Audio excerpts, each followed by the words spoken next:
All right, this is my 2003 Pete 369. It has a C15 Caterpillar, the 6NZ version, and if you know Caterpillars, you know why that's important. It's 13 double over. It has 1.5 million miles. It's all highway, and it's a two-driver vehicle. I bought it from the company that I was working for. I started making payments in 2007 when it had about 300,000, 400,000 miles. I made my final payment in 2012, and I am just now getting out of it because I have a 3-year-old son, and I'm ready to stop driving up and down the road. Let's crack open the engine, or the hood here. Now, as you can see, I've tried to keep it looking fairly clean. I do have a couple of small oil leaks. One's on the other side, and one is behind the water cooler. Some of the features that this truck has is pretty new steer tires. They're about 20-30 seconds of an inch currently. I also have the Fleet air filters, which you can't see.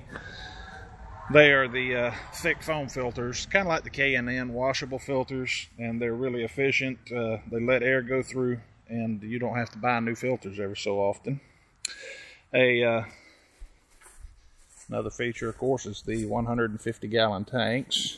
You can get a lot of miles out of those. They're not pretty, but they work. I did remove the AC and heating system from the side bunk because, to be honest, it's overkill, and unless you're in 60-degree below weather, you don't need it. I have installed a remote lubrication system on the truck.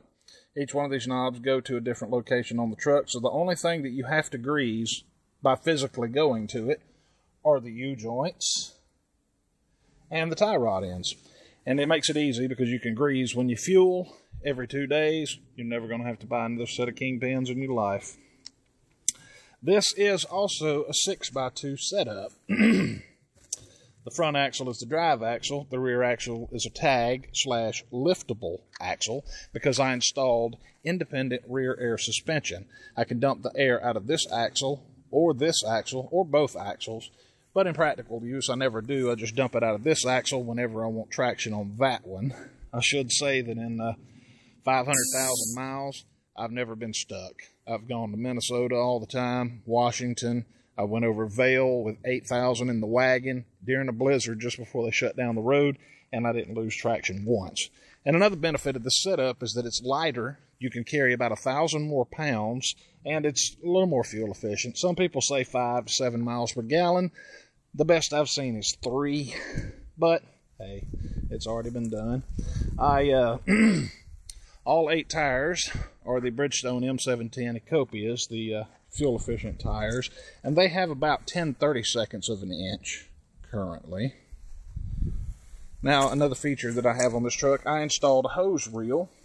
If you can see the glad hand hook, you just put your emergency or your service, whichever it is, I can't remember, onto the glad hand, push in your trailer valve, and you have air to a hose that you can put on there to use for airing up the tires or anything else like that.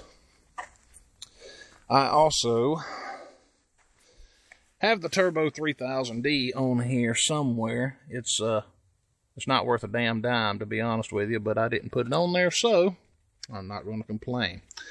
All right, I'm going to crank it up here.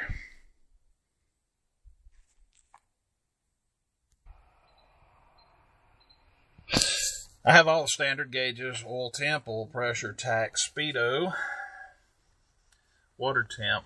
I installed a manifold pressure gauge for the turbo, fuel gauges, trans temp, driver temps, voltage, fuel pressure, air, weight, so on and so forth. These are the switches for the independent air suspension. This is the rear axle.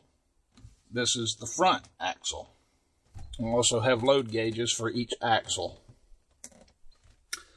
We'll start it up.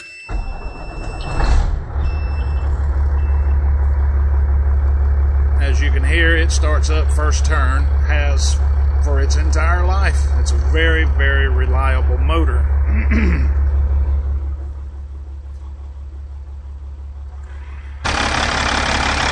And as you can see, there is no discernible blow-by.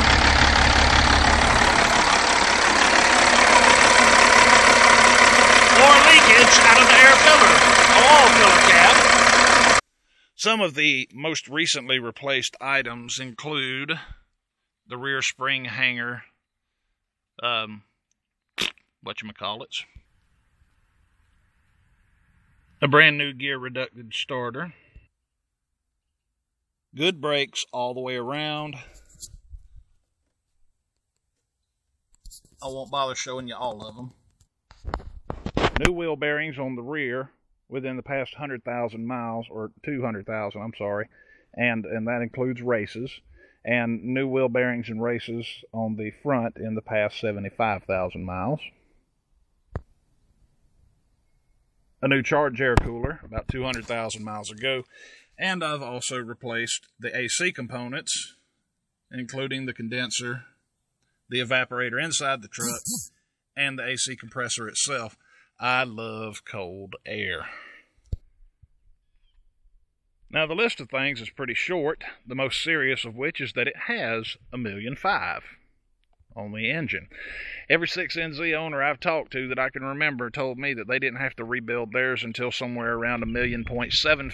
I've talked to a couple that didn't rebuild it until after $2 million.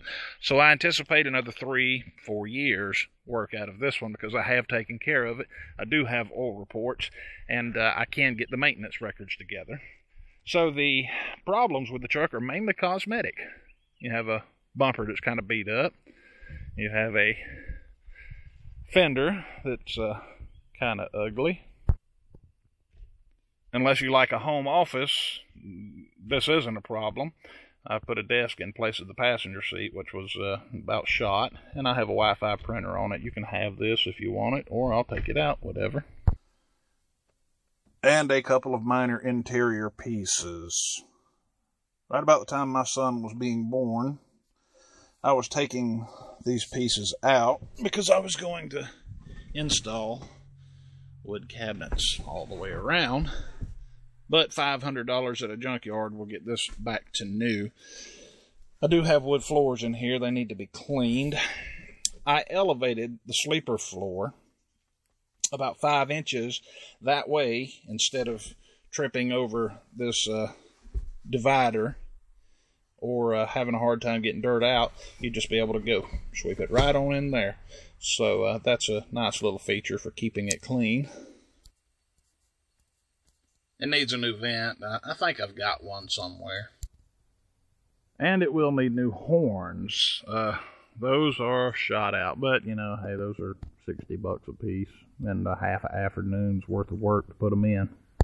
So there you have it. It's a damn good truck that's seen most of its life on the highway from Minnesota back to Georgia. A lot more in the southeast than the trip up to Minnesota.